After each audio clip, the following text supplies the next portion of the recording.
options. Tapos, hanapin mo yung hyper. Scroll down, hanap yung hyper. Yan. Ito lahat yung request natin ng hyper. Tapos, click mo yung new. Tapos, fill out mo lang. Actually, dito sa, kung naka-update naman yung designation, di okay na. Hindi na kailangan itong designation status. Tapos, halimbawa, ilang years na siya dun sa position niya. Halimbawa, 2 years and 3 months. Tapos, evaluation date, anong nakalagay dun sa iyong hyper, kailan mo siya na-accomplish. Ako kasi July 6, kaya July 6. Tapos, ang purpose ay periodic. Year as is na siya. Tapos, period covered. Click mo yun.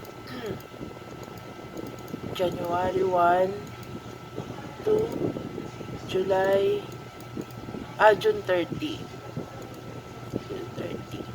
Evaluation period, syempre first semester. Tapos total weight score, halimbawa 445. Nakalagay na naman yung very satisfactory. Pagdating dito sa raters account, click F2. Sa F2, hanapin mo kung sino ang iyong rater sa amin kasi it's a deputy. PCPT.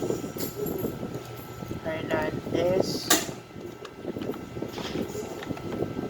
Enter. Select.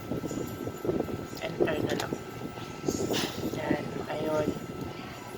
Hernandez, then select. Click mo muna siya para ma-highlight, then select.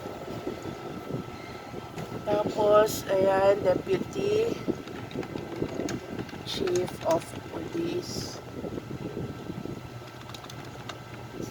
Deputy Chief of Police. Ayan. Tapos, ganun din sa reviewer, Police Major Oxina. Enter. Ayun, siya sir. Highlight, then select. Tapos, nakilagyan ng Chief of Police.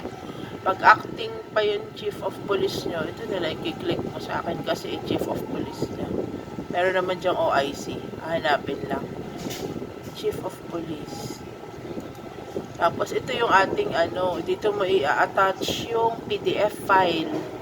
Add files. Mabagal.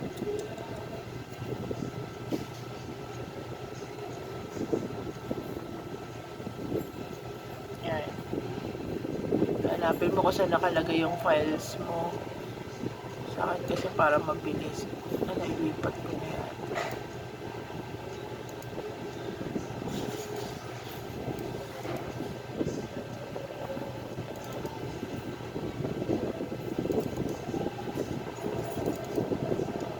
Ayan, halimbawa, Gutierrez. Naka-PDF na siya ha. Gutierrez.